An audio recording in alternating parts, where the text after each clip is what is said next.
Hello students.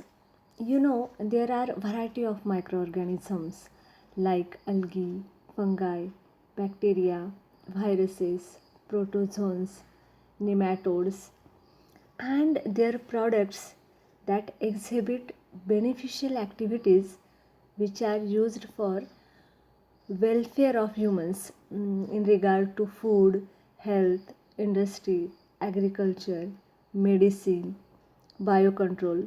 So these organisms are used variously in food and feed technology, industry, utilization of energy. So in this chapter, microbes in human welfare, we are going to discuss about how the different microorganisms are useful for human welfare. So first we discuss the microbes in food preparation. So the development of biotechnology occurred in two phases of traditional biotechnology and modern biotechnology. So the traditional biotechnology is based on fermentation principle by using fermenting bacteria, and these were used in the preparation of variety of fermented food products like dosa, dhokla and idli. Basically these dosa, idli and dhokla, they are fermented products and they produce due to activity of some bacteria, and they perform the preparation of rice and black gram with airborne leuconostoc and streptococcus species of bacteria. And the CO2 produced during fermentation, that causes the puffing up of the dough. And see, there are different products which obtain by using this fermentation technology. Some dairy products also like curd, yogurt, buttermilk, cheese. Okay. Now, next we'll see how the microbes they are used in the food preparation. But before that, remember how these microorganisms they are used in the food preparation, or directly they act as a source of food. Some microbes or their fruiting bodies are directly used as a source of food, like a single cell protein, some mushroom or their fruiting bodies, especially mushroom, they belongs to higher fungi, and their products like fleshy fruiting bodies which are edible. And remember, the fruiting bodies of fungus, especially the Agaricus bisporus, that the edible species, and toadstool is the poisonous mushroom, don't forget. And the fruiting bodies of fungus are sugar free, fat free, but they are rich in proteins, vitamins, mineral and amino acids. So the food in the fruiting body is with low calorie. So different dairy products they are also obtained by using these microorganisms, and especially the lactic acid bacteria like lactobacillus are added to milk, and it ferments lactose sugar of milk into lactic acid, and lactic acid causes coagulation and the partial digestion of milk protein takes place. So milk is changed into the curd and cheese, and the starter of inoculum used in the preparation of milk products actually contain the millions of lactic acid bacteria. So don't forget, in dairy products which bacteria is used, lactobacillus or lactic acid bacteria. And the curd, especially Indian curd, is prepared by inoculating the milk with lactobacillus acidophilus, and it also checks the growth of disease causing microbes. Then yogurt, it is produced by curdling milk with the help of streptococcus thermophilus and lactobacillus bulgaricus. uh, Third one, buttermilk. They are acidulated liquid left after the churning of butter from the curd. It's called buttermilk, okay? And cheese, you know very well about the cheese.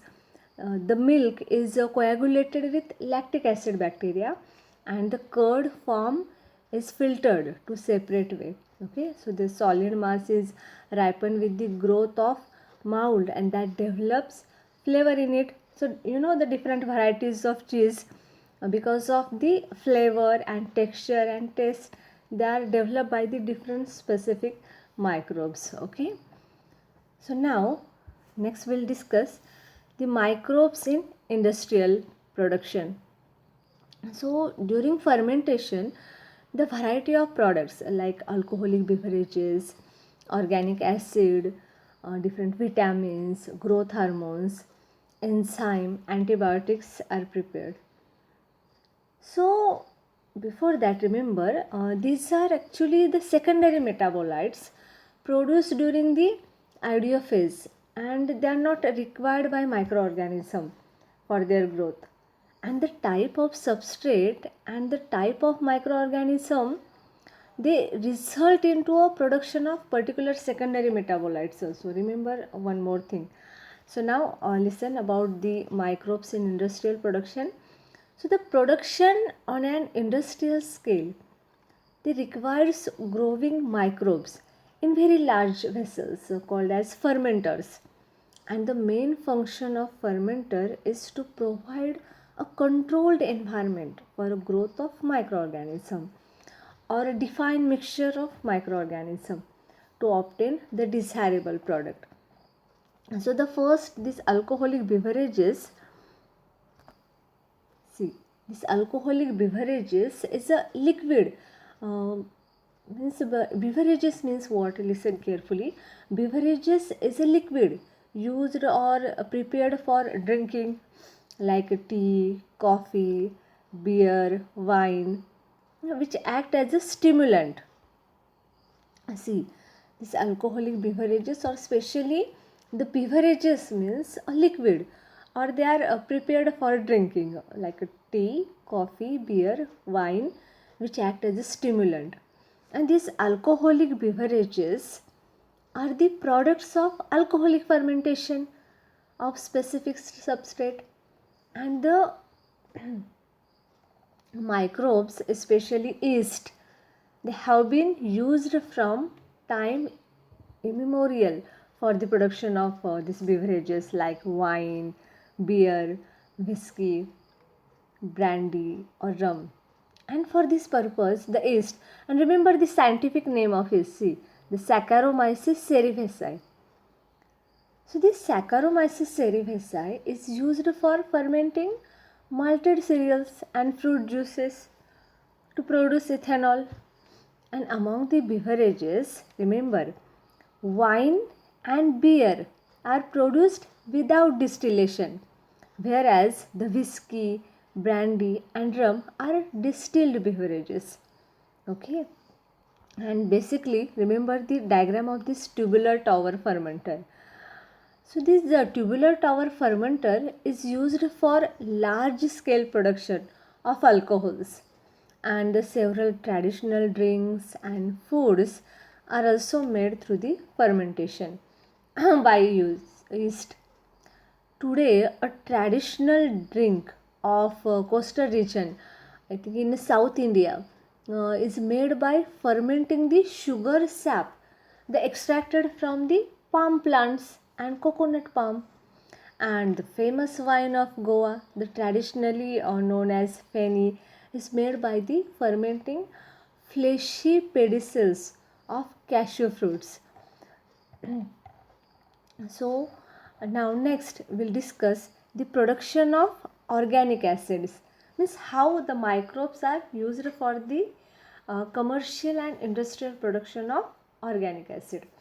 So this organic acid can be produced directly from the glucose or gluconic acid, or formed as end product from the pyruvate or ethanol.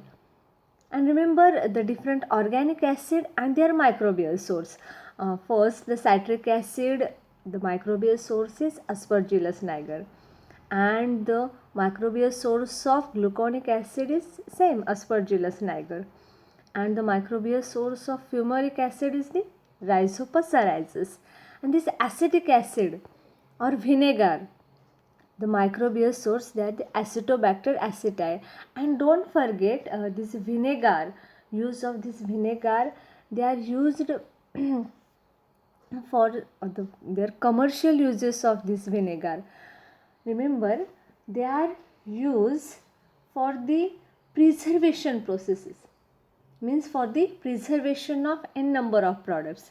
Actually, the organic acids are further used variously.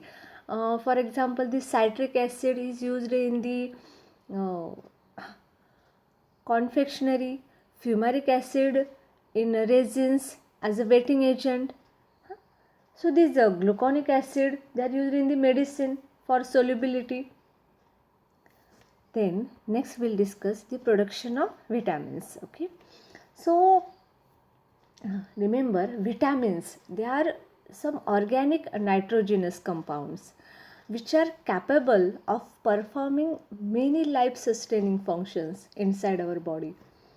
These compounds cannot be synthesized by humans except vitamin D, and therefore they have to be supplied in small amounts in the diet. So microbes are capable of synthesizing the vitamins, and hence they can successfully used for the commercial production of many of the vitamins. For example, thiamine, riboflavin, pyridoxine, folic acid, vitamin B12, beta carotene, provitamin A. Okay. So vitamins are manufactured by fermentation using the different microbial sources. So see, the first vitamin B12, the microbial sources are Neurospora gossypi and Erymanthemum asbehi. The microbial source of vitamin B12 is the Pseudomonas denitrificans. The microbial source of vitamins is Aspergillus niger. So now next we discuss the use of microbes in the production of antibiotics. So antibiotics are the most important group of compounds. They synthesized by the industrial microorganism. And you know about antibiotics, their therapeutic importance. They are used in medical treatment, and these are produced in small amounts by certain microbes like bacteria, fungi, a few algae, and different pathogens. And antibiotics have greatly improved our capacity to treat deadly diseases such as plague, whooping cough, leprosy. And remember, some antibiotics and their microbial source like chloromycetin, Streptomyces venezuelae. The microbial source of erythromycin is the Streptomyces erythraeus. So a very simple trick, remember, erythromycin. So that's why the species is erythraeus. Okay. Penicillin, very simple. The penicillium is the genus and species is Chrysogenum. Streptomycin, same genus is the Streptomyces. The species is Griseus. Then Griseofulvin, the penicillium Griseofulvum. So just on the basis of name of antibiotics, remember the name of species. Okay. Bacitracin, the Bacillus licheniformis is the microbial source. Then next one, the antibiotics, the same name, that is oxytetracycline and orifacians, and the microbial source is Streptomyces auriculiformis. Okay. So next we'll discuss the production of enzymes.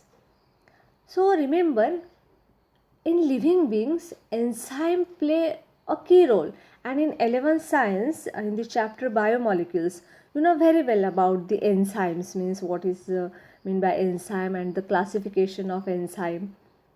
So enzyme play a key role in metabolic reactions, and therefore these are essential for the survival. So enzymes are proteins known as biocatalysts, especially due to their ability to promote the reactions more quickly at body temperature and more efficiently. So remember the name of some enzymes and their microbial sources. Like invertase, the microbial source is Saccharomyces cerevisiae.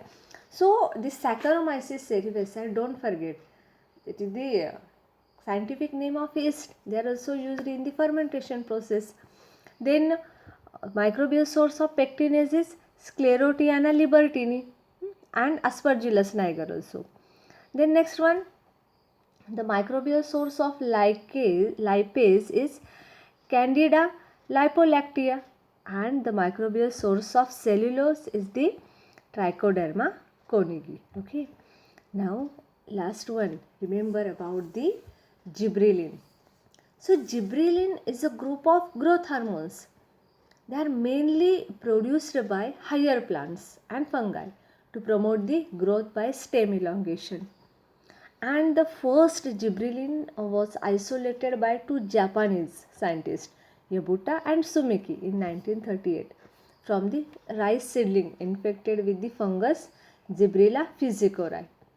Okay. So these gibberellin, specially they are used as a growth hormones for the promote growth of stem elongation, and especially related to enzyme. Remember one more thing, the streptokinase enzyme is produced by the bacterium Streptococcus species. So it has fibrinolytic effect.